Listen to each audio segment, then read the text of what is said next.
पे। तो जैसा आप सभी को पता है, हम बात कर रहे हैं कक्षा 11 के अध्याय संख्या 9 के बारे में। चैप्टर का नाम है तरलों के यांत्रिक गुण, mechanical properties of fluid.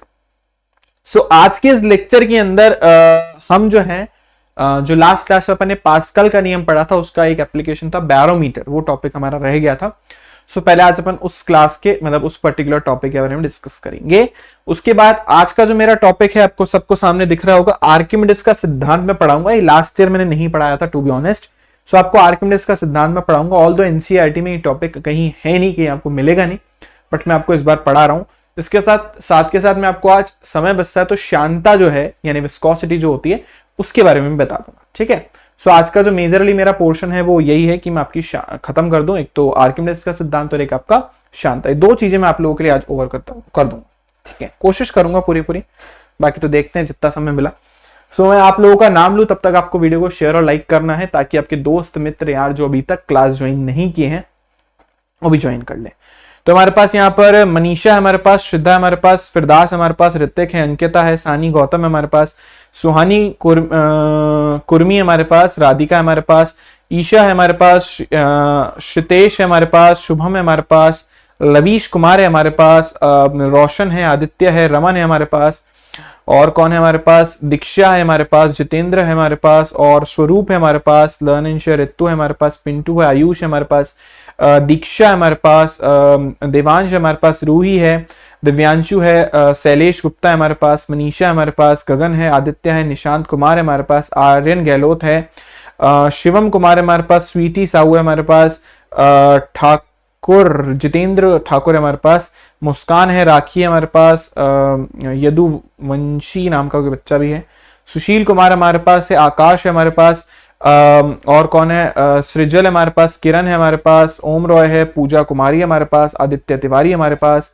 Manoj Singh है हमारे पास, सृजल पमार है हमारे पास, प्रिया है हमारे पास, और दिवाकर जी हमारे पास, और स्नेहा है हमारे पास, रिंकी है, सुहानी कुमारी हमारे पास, साक्षी हमारे पास, वेद प्रकाश है हमारे पास, दीपू कुमार है हमारे पास। चलो सभी को good evening, good evening, good evening, good evening, good evening, good evening, good evening. तो एक बार सारे के सारे बच्चे थम्स अप कर दो तो आज क्लास अपन स्टार्ट करते हैं। ज्यादा समय व्यर्थ नहीं करेंगे आप लोगों का, एक बार आपको थम्स अप करना है।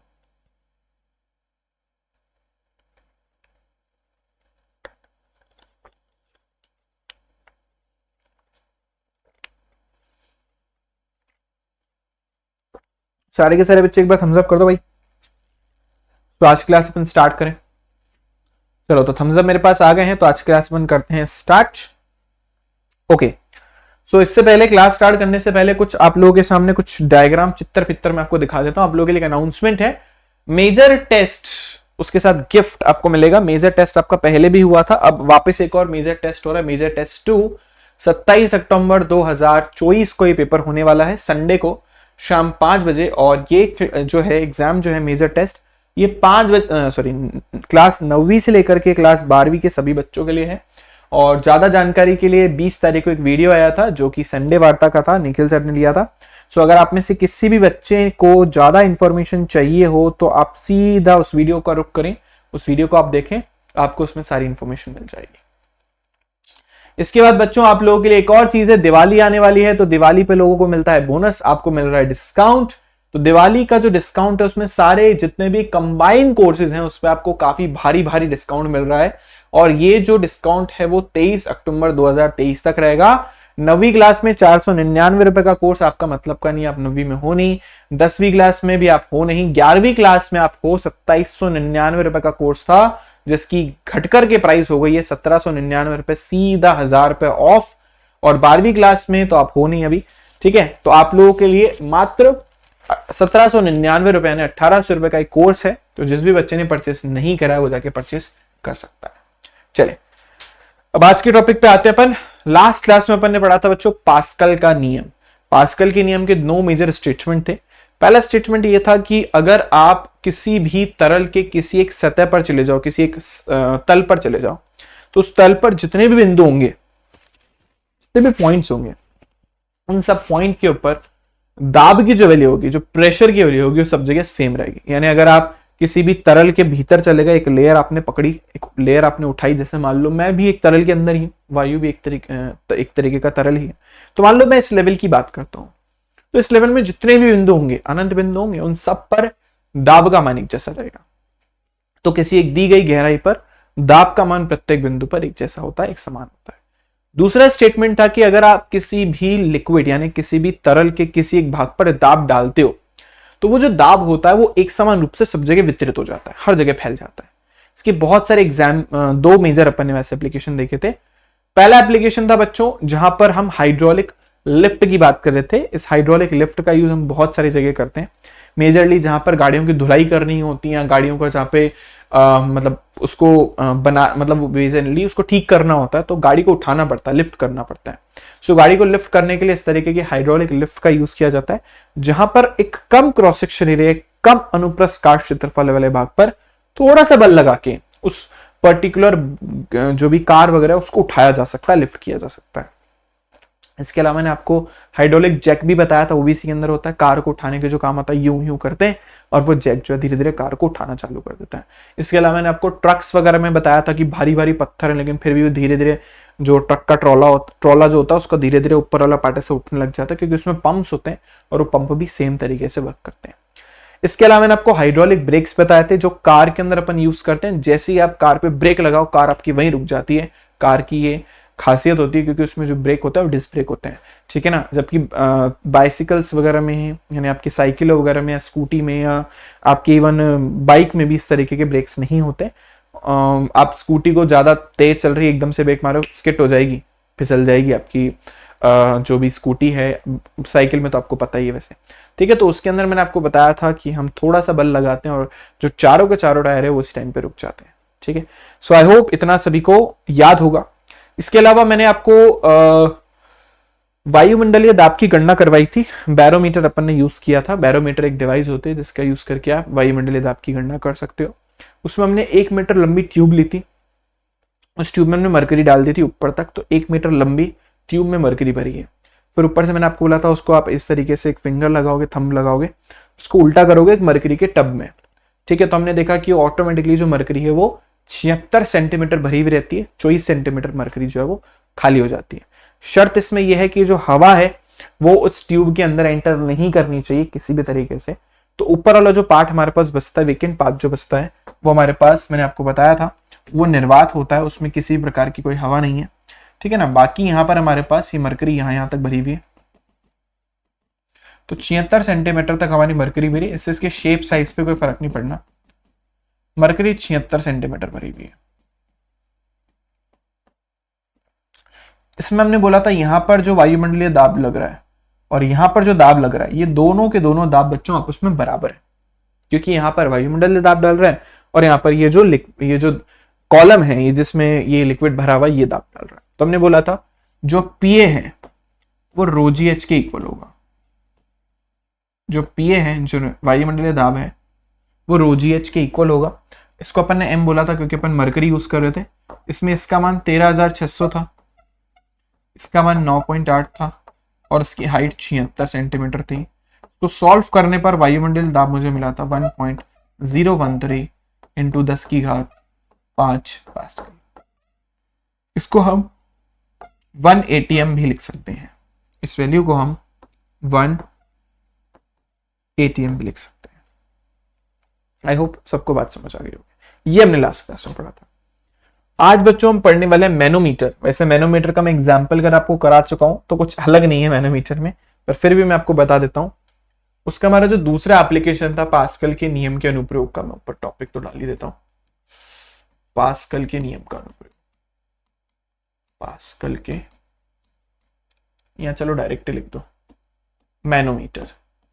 बच्चों मैनोमीटर एक ऐसा यंत्र होता है जो किसी भी गैस के दाब को मापने में काम आता है ना। किसी भी गैस का अगर मुझे दाब निकालना होता है तो मैनोमीटर यूज करते हैं। जैसे आपने बहुत सारी इंडस्ट्रीज वगैरह में देखा होगा, जब कोई चीज मिक्स की जाती है, जैसे जो भी जनरली जो खाने से रिलेटेड या फिर जो बेसिकली उसके साथ काम करती है, आप बोल सकते हो वेपर्स के साथ काम करती है, वाष्प के साथ काम करती है, उन सब के अंदर दाब इस तरीके के मैनोमीटर्स लगे हुए होते हैं। वो मैनोमीटर ही बताते हैं कितना प्रेशर किस जगह पे है, उस प्रेशर के हिसाब से काम चलता है। जब आप कोई चीज बनाते हो तो कितना प्रेशर आपको चाहिए है वो चीज प्रिपेयर करने के लिए, ठीक है। तो बहुत सारी इंडस्ट्रीज में, बहुत सारे औद्योगिक क्षेत्रों में इस मैनोमीटर का यूज करते हैं। मैनोमीटर एक ऐसा यंत्र होता है जिससे आप किसी भी गैस का दाब निकाल सकते हो। तो यह एक ऐसा यंत्र है, एक ऐसा यंत्र है जिससे किसी गैस का दाब ज्ञात किया जा सकता है।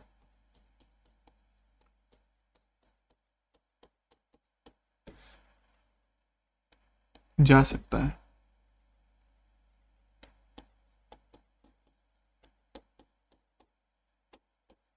ठीक है ना। तो ये एक ऐसा यंत्र है जिसका यूज करके आप किसी भी कंटेनर में, किसी भी मतलब किसी भी चीज में आप गैस का दाब निकाल सकते हो। ये मैंने आपको लास्ट क्लास में बताया था। जैसे मान लो एक एग्जाम्पल भी सिखाया था, वो एग्जाम्पल यही है और कुछ नहीं। कि मैंने बोला मान लो एक कंटेनर है और उस कंटेनर में कोई गैस भरी हुई, एक ऐसी गैस भरी है जिसका दाब आपको पता ही नहीं है। तो इसमें एक ऐसी गैस भरी है जिसका दाब आपको ज्ञात नहीं है। इसकी दाब की वैल्यू मतलब इसने कितना प्रेशर क्रिएट करा अपने को नहीं पता। तो इसमें गैस भरी हुई है, इसको अपन ने एक यू शेप की ट्यूब से कनेक्ट कर दिया।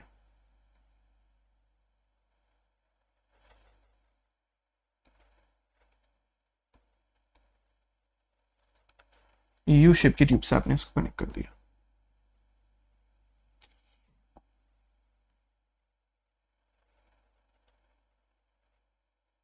ठीक है। अब इस यू शेप की ट्यूब के अंदर जैसा एक लिक्विड भर दो आप।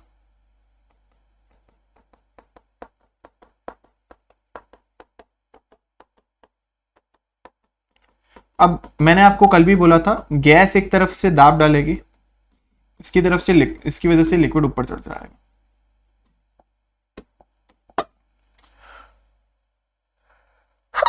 Excuse me. तो यहां पर दाब किसने डाला? यहां पर दाब डाला गैस ने, यहां पर दाब डाला गैस ने। तो मैंने बोला इस पर्टिकुलर लाइन पर जो भी दाब डाल रहे हो बराबर होने चाहिए। यहां पर दाब कौन कौन डाल रहा था? यहां पर जो दाब था, एक तो ये रो GH हो गया प्लस एक्सक्यूज मी वायुमंडलीय दाब। तो यहां पर मैंने आपको कल भी बोला था कि जो गैस का दाब होगा वो किसके बराबर होगा? रो GH प्लस P। अगर आप इसको ऊपर से बंद कर देते हो, टाइट कर देते हो, तो इसमें वायुमंडलीय दाब कैलकुलेट नहीं होगा। इसमें बस गैस का दाब फिर रो GH के इक्वल हो जाएगा अगर आप इस कंटेनर को बंद कर देते हो तो। ठीक है। आई होप सभी को समझ आ गया होगा। क्लियर है जी सभी को? हाँ जी, PA प्लस रो GH। अच्छा, एक बच्चे ने मुझे अपना वीडियो भेजा है, मैंने आज ही मेरे को भेजा गया आगे से। सो मैं आपको दिखाना चाहता हूँ। डेडिकेशन के साथ बच्चे ने एक्सपेरिमेंट किया। अभी और तो वीडियो मुझे नहीं मिले, बट एक वीडियो मुझे मिला है, आज ही मिला था। तो मैं आप लोगों के साथ तो शेयर करना चाहता हूँ, आपको लाइव क्लास में दिखाना चाहता हूँ, ताकि बच्चे को ऐसा फील हो कि हाँ भाई मैंने मेहनत करी है तो वो मुझे दिख रहा है। अब उस बच्चे ने अपना फेस छुपा लिया है, ये थोड़ा मुझे गंदा लगा कि उसने अपना फेस क्यों छुपाया। उसको फेस नहीं छुपाना चाहिए था। ठीक है। तो मैं वीडियो आपको शेयर करना चाहता हूँ, आप लोगों को लाइव क्लास में दिखाना चाहता हूँ। इस बच्चे ने घर में पड़ी पुरानी बॉटल बर्नियों का यूज़ करा है। एक तो मुझे लग रहा है ये बॉटल शॉटल कहीं लिया है उठा के, घर वाले डांटेंगे इसको है। चलो, तो मैं आपको दिखाना चाहता हूँ, तो मैं आपको पहले दिखाता हूँ। कहाँ गया? हाँ, मैंने अभी तो भेजा। ये देखो, एक बच्चे ने वीडियो भेजा है, अब इसने खुद की जगह स्माइली का फेस लगा दिया। तो ठीक है, मैं इसको दिखा तो देता ही हूँ आपको। देखो, ये बच्चे ने वीडियो भेजा था। चल जा भाई।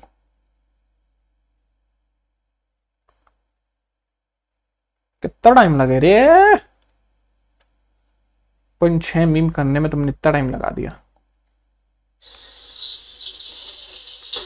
साउंड बंद नहीं होता क्या इसमें?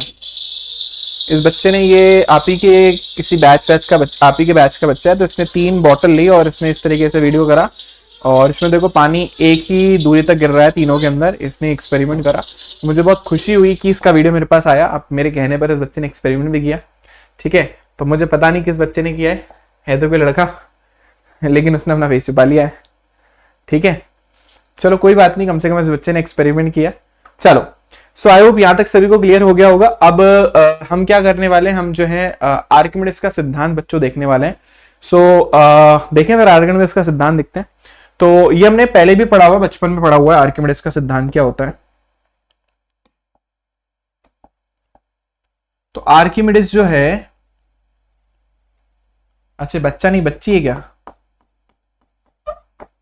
हो सकता है यार, मुझे समझ नहीं आया टू बी ऑनेस्ट। आर्किमिडीज का सिद्धांत जो है, ये देखते हैं।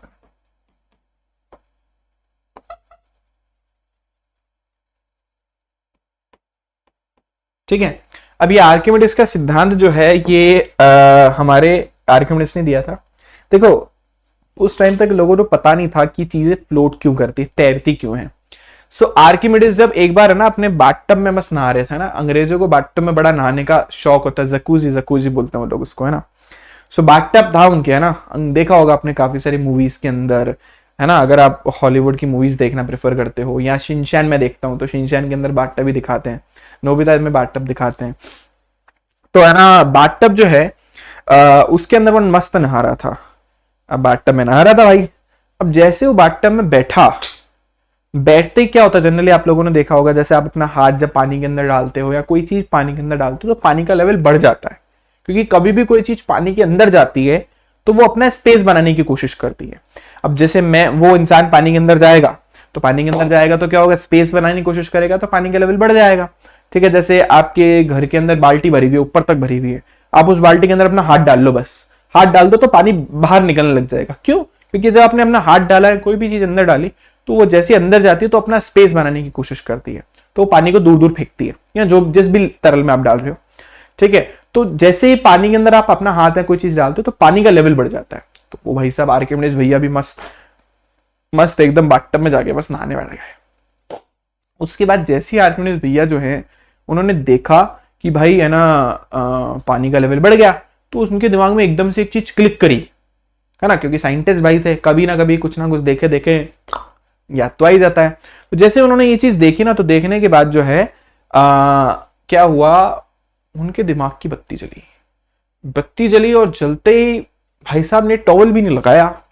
उसी अवस्था में, जिस अवस्था में वो थे, पूर्ण रूप से नग्न अवस्था में, वो भागे बाहर और यूरेका यूरेका चिल्लाने लग गए। यूरेका का मतलब होता है इंग्लिश हिंदी में मिल गया, है ना, आई फाउंड समथिंग, मुझे कुछ मिल गया, ठीक है। तो उन्होंने ये बोला, यूरेका यूरेका चिल्लाने लग गए, वो उनकी क्या बोलते लैंग्वेज का वर्ड था। तो उसी अवस्था में बाहर आए और जोर जोर से चिल्लाने लग गए, यूरेका यूरेका यूरेका यूरेका। लो, इसको क्या हो गया, पागल हो गया क्या आदमी, ऐसे कोई बाथटब से आता है क्या बाहर, ठीक है। तो वो भाई साहब ऐसे चिल्लाने लग गए। तो यूरेका का मतलब होता है उनको मिल गया था, मतलब उन्होंने ये चीज खोज ली थी कि कोई भी चीज पानी के अंदर तैरती है, डूबती क्यों है। सो वहां से उन्होंने अपना एक सिद्धांत दिया, जिसको अपन बोलते हैं आर्किमिडीज का सिद्धांत, ठीक है। तो आर्किमिडीज भैया ने क्या बोला, आर्किमिडीज भैया ने बोला कि जब कोई चीज अच्छा मुझे पता है, वही था, मुझे पता है, पर मेरे पास अभी आया ना सर। ओके, तो जब भी कोई चीज जो है, न्यूमेरिकल नहीं बनते बेटा, सीधे सिंपल न्यूमेरिकल करो, कोई बात नहीं, मैंने एक संडे वार्ता ली थी, उसमें बताया था। तो उन्होंने बोला कि जब किसी भी वस्तु को आंशिक या पूर्ण रूप से किसी भी तरल में डुबोया जाता है, तो जब उस तरल के अंदर उस वस्तु को डुबोया जाता है, तो वो वस्तु अपना स्पेस बनाने के लिए अपने आप को उस वस्तु, मतलब उस तरल में जाने के लिए, वो पानी को, मतलब तरल को दूर की तरफ फेंकती है, मतलब वो बेसिकली तरल को हटाती है। हटाने से जो तरल है उसका लेवल बढ़ जाता है, ठीक है।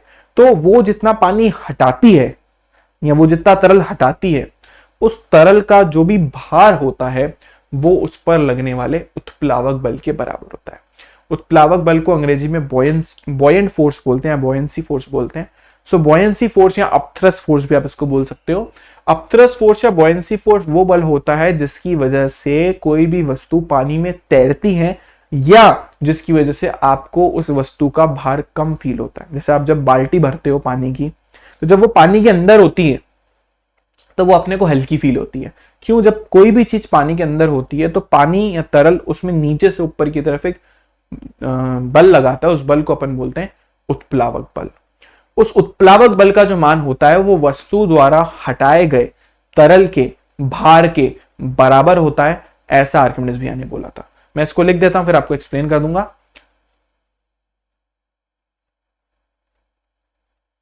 आर्किमिडीज का सिद्धांत यूरेका का सिद्धांत है। वाह! तो सबसे पहले मैं यहां पर उत्प्लावक बल आपको बता देता हूं। उत्प्लावक बल, इसको अपन अंग्रेजी में अपथरस फोर्स या फिर बॉयंसी फोर्स बोलते हैं। तो जब वस्तु किसी तरल के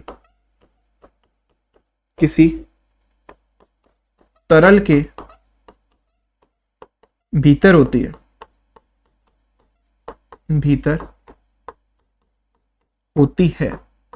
तो उस पर ऊपर की ओर एक बल लगता है, एक बल लगता है। इस बल को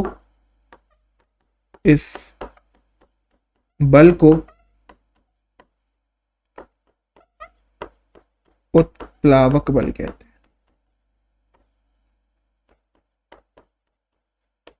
उत्प्लावक बल कहते हैं, जिसकी वजह से हमें वस्तु जो है वो थोड़ी सी हल्की फील होती है, क्योंकि वो बल नीचे से ऊपर की तरफ काम करता है, वो उसको ऊपर की तरफ पुश करने की कोशिश करता है, वस्तु को हल्का कर देता है। तो आई होप इतनी बात सबको समझ आ गई होगी। ठीक है, अब आर्किमिडीज भैया ने क्या बोला? आर्किमिडीज के अनुसार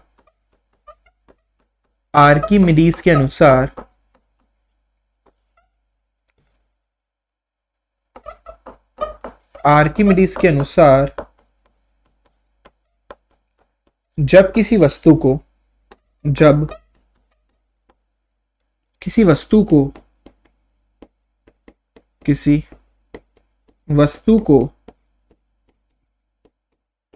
आंशिक मतलब पार्शली, थोड़ा सा, पूरा नहीं डाला पानी में, आंशिक अथवा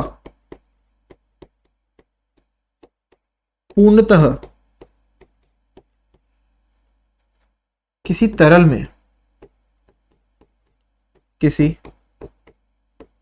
में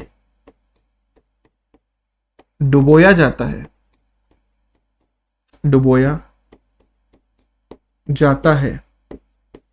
तो उस पर लगने वाला उत्प्लावक बल, उस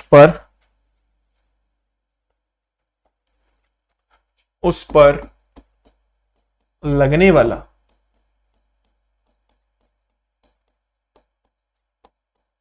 उत्प्लावक बल उसके द्वारा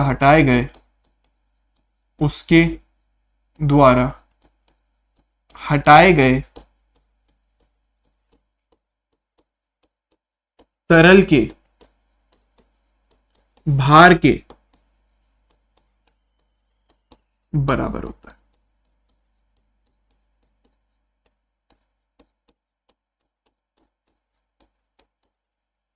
ठीक है, तो जब कोई वस्तु किसी भी तरल के भीतर डूबी हुई होती है, किसी भी तरल के अंदर, तो देखो उस पर दो फोर्सेस लगते हैं, ये तो आपको पता होगा।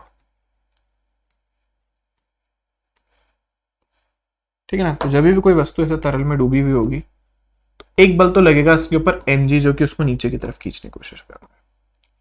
एक बल लगता है ऊपर की तरफ, इस बल को अपन बोलते हैं उत्प्लावक बल। इस उत्प्लावक बल की हम बात कर रहे हैं कि जो उत्प्लावक बल होता है ये वस्तु द्वारा हटाए गए तरल के भार के बराबर होता है। इसका मतलब क्या होता है, मैं आपको इसको समझाने की कोशिश करता हूं, फिर एक सिमुलेटर के थ्रू भी एक्सप्लेन कर देंगे। ठीक है, सुनिए, एग्जाम्पल सुनिएगा कैसे आप इसको, इस चीज को अपन एक्सप्लेन कैसे करेंगे। मान लो एक कंटेनर है जो ऑलरेडी पूरा ऊपर तक भरा हुआ है तरल से, लेकिन मैंने इसके अंदर एक छोटा सा ऐसे नाली जैसा कुछ निकाल दिया,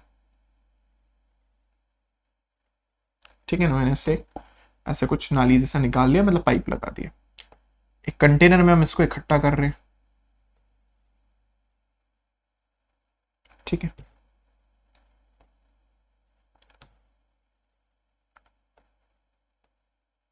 ठीक है, मान लो तरल ऑलरेडी यहां तक भरा हुआ है, तरल ऑलरेडी यहां तक भरा हुआ है।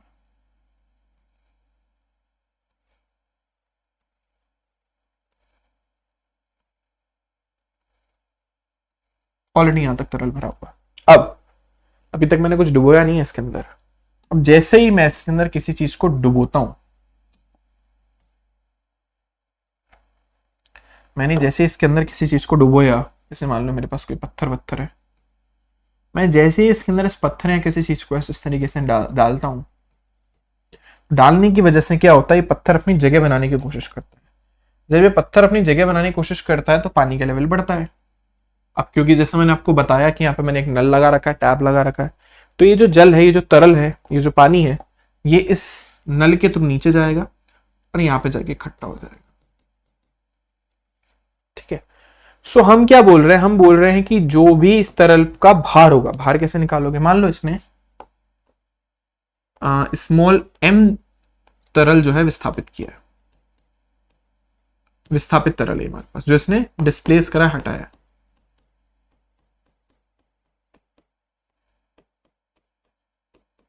एक काम करो, इसको कैपिटल एम लिख दो ना, it will be easy for us. ये हम थोड़ा फिर आगे तो बाद में प्रॉब्लम हो जाएगी, सो बेटर है मैं इसको कैपिटल एम लिख देता हूं। कैपिटल एम इस वस्तु का द्रव्यमान था, ठीक है। तो इसने मान लो स्मॉल एम द्रव्यमान विस्थापित किया है फॉर एग्जाम्पल, या कोई भी तरल विस्थापित किया है, तो इस तरल का जो भार होगा, वो भार हमारे पास होगा mg। तो वस्तु पर लगने वाला जो उत्प्लावक बल है, वस्तु पर लगने वाला जो उत्प्लावक बल है, वो किसके बराबर होगा, इसके द्वारा हटाए गए तरल के या इसके द्वारा विस्थापित तरल के भार के बराबर। वस्तु द्वारा विस्थापित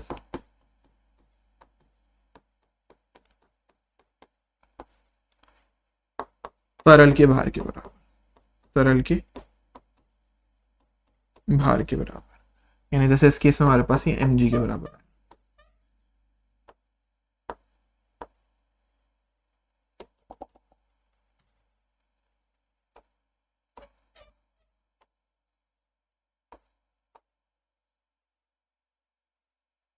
ठीक है ना, ये हमारे पास इस पर्टिकुलर उत्प्लावक बल का मान है। आई होप मेरी बात आप सभी को समझ आ गई होगी। अब मैं इसको एक छोटे से एग्जाम्पल के थ्रू भी एक्सप्लेन कर देता हूं आपको।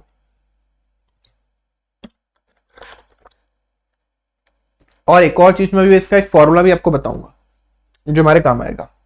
इसे को उदाहरण समझो, मान लो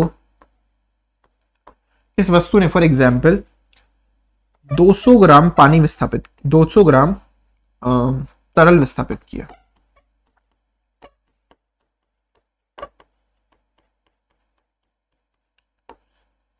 तो अगर इसने 200 ग्राम तरल विस्थापित किया, इसका मतलब ये हुआ कि इस वस्तु पर लगने वाला जो उत्प्लावक बल है वो किसके बराबर होगा, 0.2 इंटू 10, यानी इस पर लगने वाला उत्प्लावक बल होगा 2 न्यूटन के बराबर।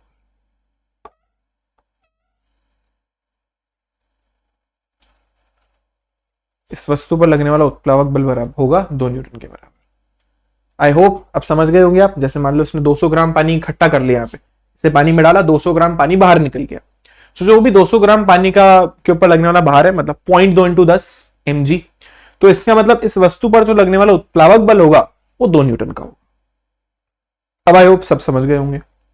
लेकिन जब हम डेरिवेशन करते हैं तो हमें इस जल का भार नहीं पता होता। हम इस जल की डेंसिटी पता कर सकते हैं, हम इस जल की घनत्व का पता कर सकते हैं, लेकिन हम इस तरल का भार नहीं पता कर सकते। तो हम एक जनरलाइज फॉर्मूला डिराइव करेंगे, पर उससे पहले मैं आपको सिमुलेटर बता देता हूं, ठीक है। तो आई होप सभी को क्लियर है। 200 ग्राम का मतलब हो गया 0.2 ग्राम, ठीक है। बर्नौली की प्रॉब्लम बेटा अभी नहीं आएगी, उसमें तो समय है, उसको तो अभी टाइम लगेगा। बर्नौली तो बाद में आएंगे। अब मैं आपको पहले इसका सिमुलेटर दिखा देता हूं। सिमुलेटर हमारे पास,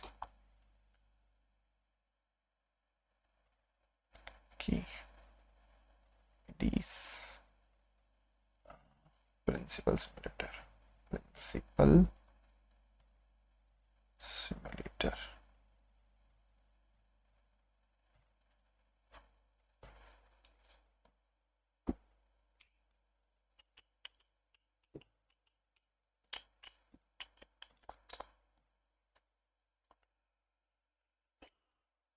देखो, जैसे आर्किमिडीज मियां ने बोला कि है ना, आपके पास कोई वस्तु है, तो हमारे पास मान लो कोई 0.5 kg द्रव्यमान की वस्तु है। अभी इसके अंदर 1 लीटर पानी है, ठीक है ना। तो अब जब वस्तु को बाहर निकालते हुए देखो, इसके ऊपर कोई बल नहीं लग रहा, इसके ऊपर लगने वाला बल जो है हमारे पास सिर्फ गुरुत्वाकर्षण बल है। लेकिन जैसे ही पानी के अंदर गई, अब पानी में जाते ही इसके ऊपर लगने वाला जो प्लावक बल है वो ऊपर की तरफ लग गया, गुरुत्वाकर्षण बल नीचे लग गया, जिसकी वजह से तैरने लग गई।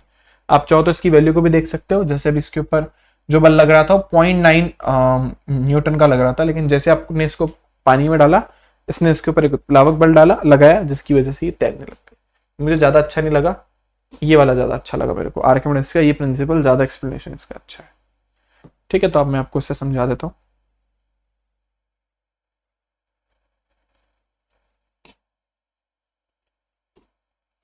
जैसे हमारे पास कुछ ब्लॉक्स हैं और यहाँ पे एक डेंसिटी टेबल भी अपने को दे रखी है। जैसे लकड़ी की जो डेंसिटी होती है वो 0.5 kg पर लीटर होती है, मतलब पर लीटर के हिसाब से इन लोगों ने वैल्यूज दी है।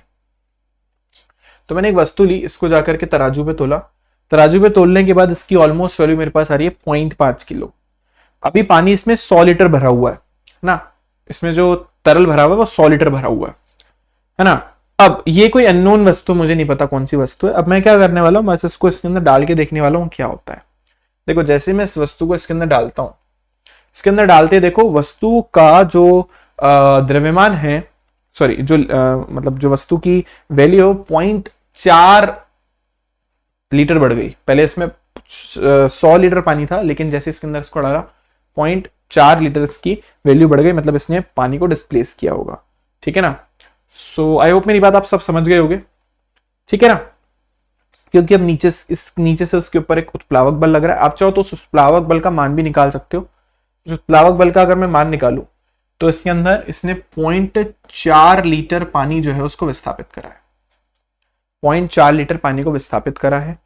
और ऑब्वियसली ये तैर रही है, यानी इसके ऊपर लगने वाला mg 0.4 किलो उसका द्रव्यमान था, यानी कहीं ना कहीं 4 न्यूटन का गुरुत्वाकर्षण बल नीचे लग रहा है, तो 4 न्यूटन का उत्प्लावक बल भी ऊपर लगना चाहिए, तब जाके तैरनी है।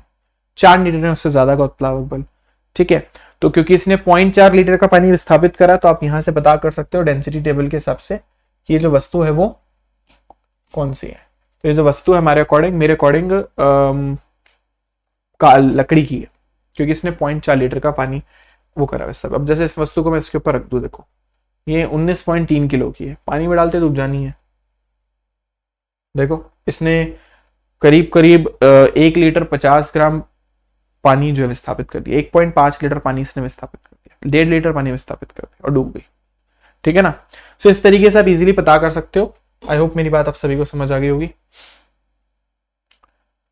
क्लियर है क्या सभी को। जैसे 5 किलो की वस्तु है, आपने इस 5 किलो की वस्तु को डाला,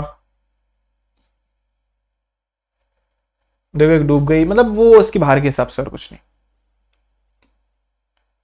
ठीक है,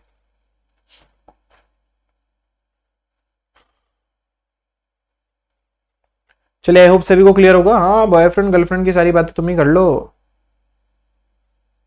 पिछले चैप्टर का वन शॉट बना हुआ है बेटा ऑलरेडी। सारे बॉयफ्रेंड गर्लफ्रेंड तुम्हें बनाने हैं।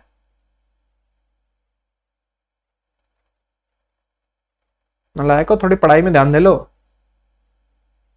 पिताजी ने जो मैसेज पढ़ लिया ना, तो बॉयफ्रेंड गुम हो जाएगा, बचाने ना आएगा फिर।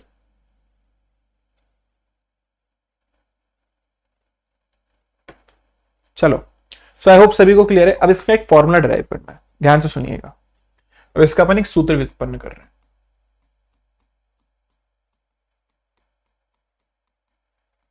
सुनिए, हम जिस वस्तु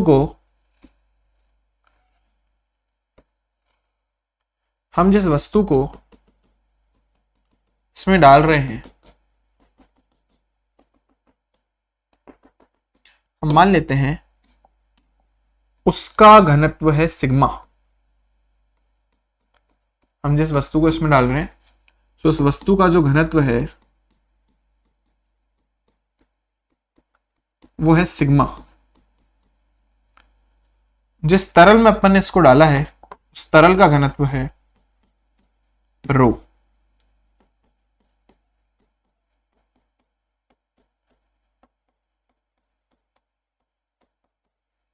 हमें पता करना है इस पर लगने वाला उत्प्लावक बल कितना होगा। ये हमारा प्रश्न है कि अगर एक वस्तु को पानी में डाला जाए जिसमें घनत्व सिग्मा है, बच्चों आधेना को सिग्मा बोलते हैं, मैंने आपको शायद पहले ही बता रखा है।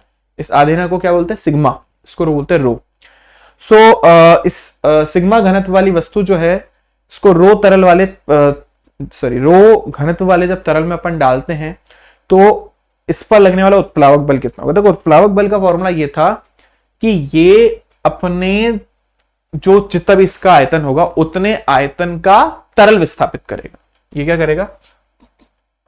सिग्मा घनत्व वाली वस्तु को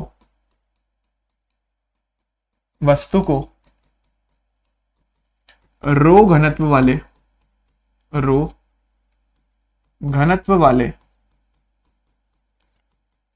तरल में डुबाने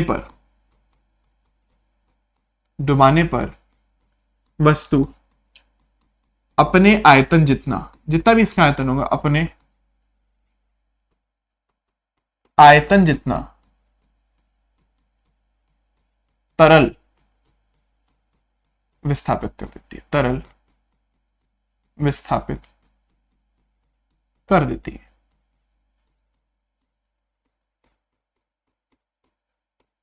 ठीक है। यानी मान लो फॉर एग्जाम्पल, समझो जैसे फॉर एग्जाम्पल मान लो इसका जो भी आयतन है, फॉर एग्जाम्पल मान लो 1 लीटर इसका आयतन है इस वस्तु का, या चलो आसान रखता हूं, इसका आयतन है 1 मीटर क्यूब इस वस्तु का।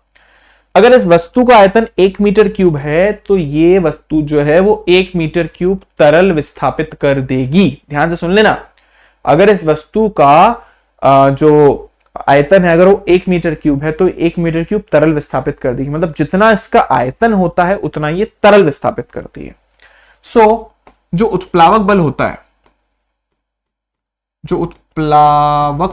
है वो विस्थापित तरल के भार के बराबर होता है। विस्थापित तरल का भार ये होता है ना। अब भार का फॉर्मूला होता है mg। m यहां पर विस्थापित तरल का द्रव्यमान है। m क्या है यहां पर? विस्थापित तरल का द्रव्यमान। अब प्रॉब्लम यह है कि हम विस्थापित तरल का द्रव्यमान निकालें कैसे,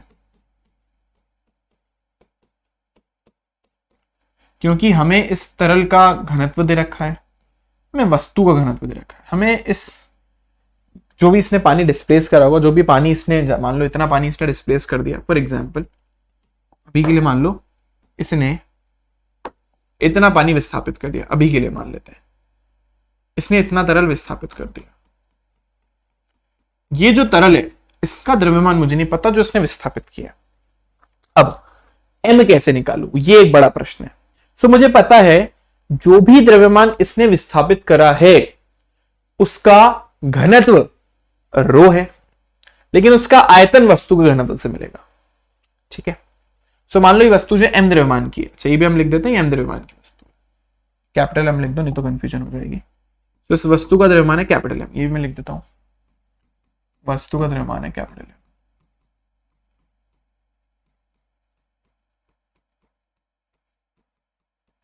सो वस्तु का घनत्व कितना आएगा, सॉरी वस्तु का आयतन कितना आएगा? बच्चों एक फॉर्मूला होता है रो बराबर m बाय वी। मैं अगर यहां से आयतन निकालू तो वस्तु का आयतन निकल के आएगा कैपिटल M बाय रो, यानी वस्तु का आयतन है कैपिटल M बाय रो। सो ये जो वस्तु है जिसका आयतन कैपिटल M बाय रो है ये इतना ही तरल विस्थापित करेगी। सो तरल का द्रव्यमान कितना आएगा? तरल का द्रव्यमान कितना आएगा?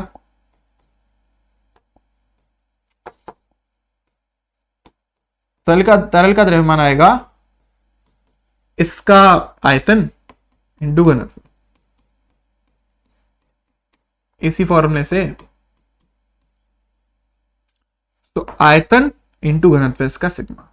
आयतन लेना किसका है? आयतन लेना वस्तु का, क्योंकि जो भी वस्तु का आयतन होगा उतना वो तरल विस्थापित करेगी। तो हमारे पास आएगा m bye rho into sigma. इतना द्रव्यमान होगा उस तरल का जो विस्थापित हुआ है। तो वस्तु पर लगने वाला उत्प्लावक बल हमारे पास कितना आया? वस्तु पर लगने वाला उत्प्लावक बल हमारे पास आया m bye rho into sigma into जी।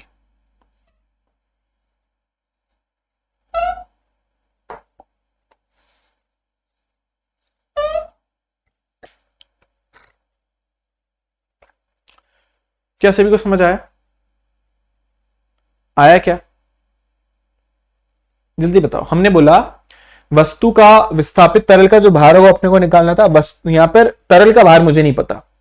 अब तरल कितना विस्थापित हुआ? जितना वस्तु का आयतन है उतना तरल विस्थापित हुआ। यानी पहले मुझे वस्तु का आयतन निकालना था। तो मेरे पास वस्तु का द्रव्यमान था, मेरे पास वस्तु का घनत्व था।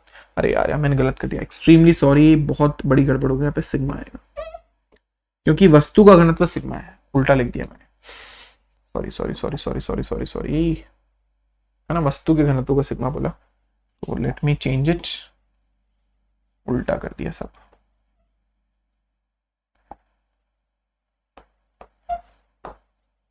अभी ठीक है। यह वस्तु का आयतन, तरल का घनत्व और ये जी। मैंने बोला, सुनो, मैंने बोला ये रिमोट है, इस रिमोट को तरल में डाला, ये उतना ही तरल विस्थापित करेगा जितना इसका आयतन है। अब मैं बोल रहा हूं कि यार 1 लीटर पानी भरा हुआ है, इसका आयतन है मान लो 0.1 लीटर। तो अगर मैं इसको पानी में डालूंगा तो जितना इसका आयतन होगा उतना ही तरल विस्थापित कर देगा। ठीक है, तो अगर इसका आयतन 0.1 लीटर है तो पानी में डालते ये 0.1 पानी को विस्थापित कर देगा। तो हम यही बोलते हैं कि किसी भी वस्तु पर लगने वाला उत्प्लावक बल विस्थापित तरल के भार के बराबर है। अब वो तरल कितना विस्थापित करेगा? जितना उस वस्तु का आयतन है। अब मुझे निकालना था इस तरल का द्रव्यमान। तो हमने बोला तरल का द्रव्यमान होता है आयतन इंटू घनत्व। तो घनत्व तो मुझे पता है, घनत्व तो मुझे पता है कि इसका घनत्व कितना है तरल का, रो। मुझे ये नहीं पता कि कितना आयतन विस्थापित किया। मैंने बोला उतना आयतन विस्थापित किया जितना इस वस्तु का आयतन है। इस वस्तु का आयतन कितना है? m by sigma. सो इस वस्तु ने m बाय सिग्मा तरल विस्थापित किया होगा, इतना पानी हटा दिया उसने, या इतना लिक्विड हटा दिया उसने। तो उस लिक्विड का आयतन हमारे पास आ गया m बाय सिग्मा, जो कि हमारे पास उस तरल का आयतन और रो है इसका घनत्व। तो स्मॉल m के लिए हो गई capital M by sigma into rho. Simple, ठीक है। सो इस वैल्यू को अपन यहां पे रख दिया। आगे क्या सबको बात समझ? आपको बस ये फॉर्मूला रखना है, बस ध्यान रखना, सिग्मा यहां पर वस्तु का घनत्व है और रो यहां पर उस तरल का घनत्व है जिसकी हम बात कर रहे हैं। आया?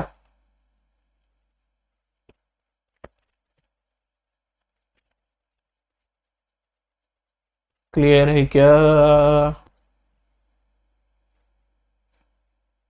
जल्दी बताओ। अब अगर मैं बोलूं वस्तु पर लगने वाला नेट फोर्स, सो वस्तु पर लगने वाला नेट फोर्स, देखो वस्तु जो है उस पर एक बल तो नीचे लग रहा है mg, और उत्प्लावक बल लगता है वस्तु पर ऊपर।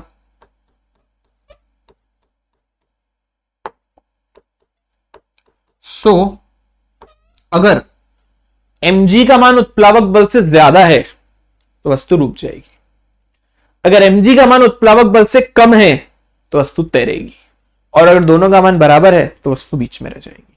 ठीक है। सो अगर मैं नेट फोर्स की बात करूं तो नेट फोर्स ऐसे बोल सकते हो आप, mg माइनस ये उत्प्लावक बल m बाय सिग्मा रो जी।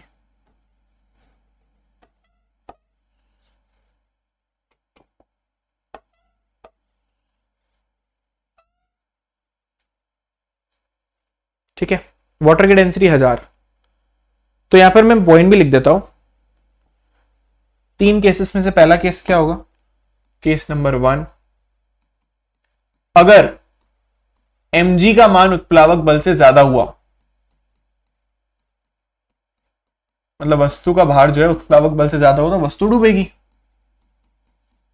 पक्का है वो तो, वस्तु तो डूबनी है। अगर वस्तु पर लगने वाला उत्प्लावक बल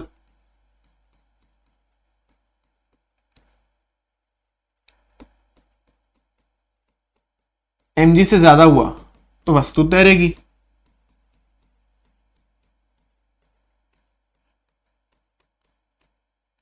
और अगर दोनों का मान बराबर हुआ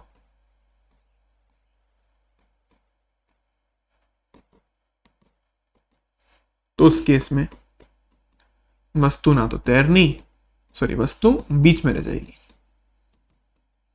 मध्य में, मतलब पूरी तरीके से पानी के अंदर। आया सबको समझ? जल्दी से बताओ, एक उदाहरण मैं आपको करा देता हूं। यदि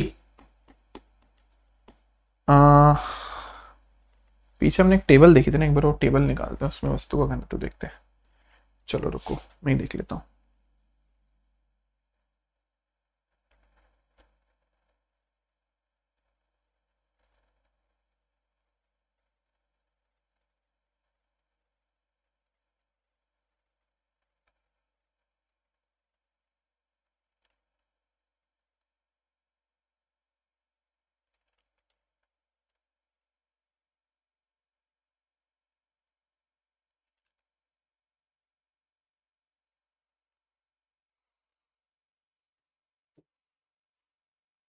तो यदि 1.42 ग्राम प्रति सेंटीमीटर क्यूब की 100 ग्राम के लकड़ी के टुकड़े को 10 की घात 1 ग्राम पर सेंटीमीटर क्यूब वाले जल में डाला जाए तब वस्तु पर लगने वाला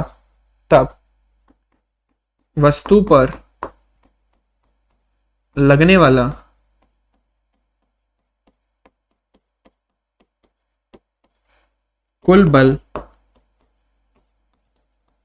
कितना होगा एवं ज्ञात करें वस्तु तैरेगी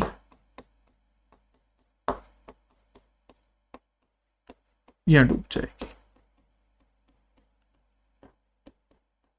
देखो, घनत्व कंपैरिजन करके वैसे बता सकते हो वस्तु डूबेगी, क्योंकि वस्तु का घनत्व जल के घनत्व, जो भी घनत्व अपने को दे रखा है उससे ज्यादा है।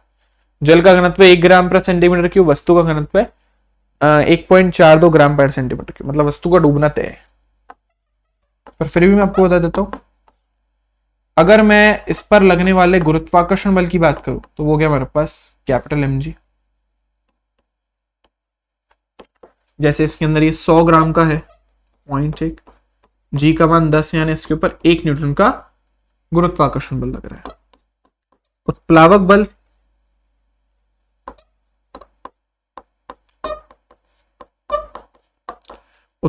हमारे पास होता है बच्चों कैपिटल M अपॉन सिग्मा रो जी है, रो जी। ये तो हमारे पास आयतन, सो M तो हमें दे रखा है 0.1, वस्तु का घनत्व है 1.42, इसका मान है 0.1, सॉरी इसका मान है 1 और इसका मान है हमारे पास 10। एक पॉइंट से एक पॉइंट कैंसिल हो गया, एक जीरो यहां पे एक्स्ट्रा आ गया, हमारे पास आ गया 100/142। ये 4 से काट सकते हैं अपन, 4 दूनी 8, 4 पंजे 20, 4 तिया 12, नहीं 4 से नहीं कटेगा यार, ये 50 बार cancel, 71 time cancel. Almost divide कर दो, 0.749, लगभग 0.7 आएगा। अब आपको साफ दिख रहा है वस्तु पर लगने वाला गुरुत्वीय बल जो है वो उत्प्लावक बल से ज्यादा है, इसका मतलब वस्तु डूबनी है। क्योंकि इसका मान इससे ज्यादा है, नेट फोर्स निकाल लेते हैं पहले। नेट फोर्स जो हमारे पास 1 न्यूटन माइनस 0.7 न्यूटन आएगा, यानी वस्तु पर लगने वाला नेट फोर्स हो गया 0.3 न्यूटन। बट क्योंकि mg का मान उत्प्लावक बल से ज्यादा है तो वस्तु डूब जाएगी।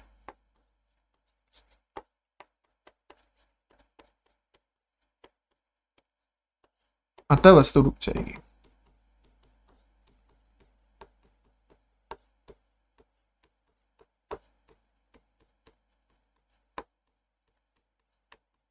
आई होप सभी को समझ आ गया होगा।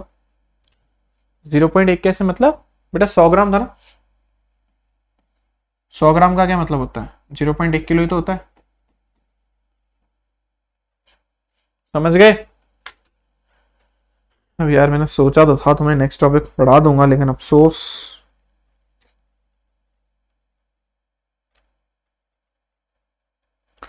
सभी को क्लियर है, आगे के सभी को समझ।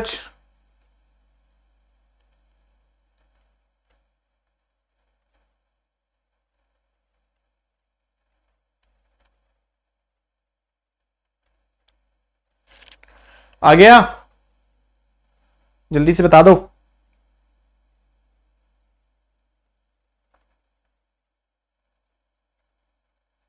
सभी को क्लियर है?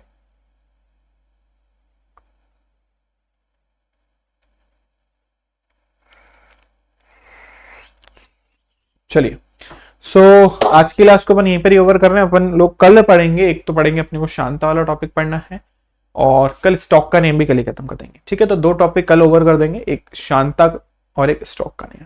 ये 2 टॉपिक अपन नेक्स्ट क्लास में डिस्कस करेंगे। तो आज क्लास के लिए इतना ही, नेक्स्ट क्लास में धन्यवाद, bye bye, good night, sweet dreams, take care, tata. Video कैसा लगा कमेंट बॉक्स में जरूर लिखिएगा, पीछे कीजिएगा।